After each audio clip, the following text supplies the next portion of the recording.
If your kids, friends, or anyone else keeps grabbing your iPhone and opening the camera from the lock screen, here's how to block it.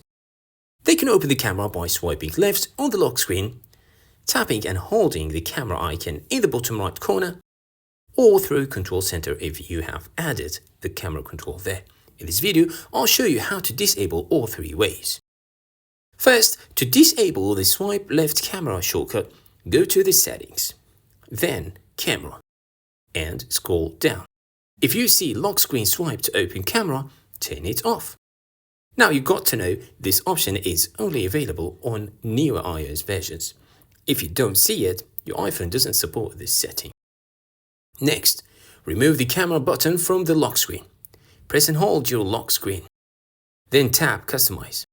Then remove the camera control from the bottom right corner. And for Control Center, you don't need to remove the camera control. Instead, go to the settings, then Face ID and passcode.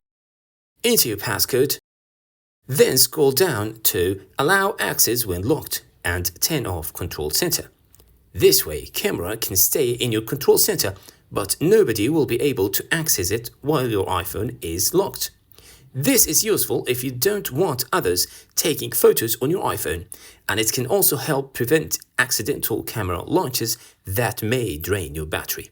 If you found this video helpful, like, share and subscribe for more hidden iPhone tips, tech tricks and useful features.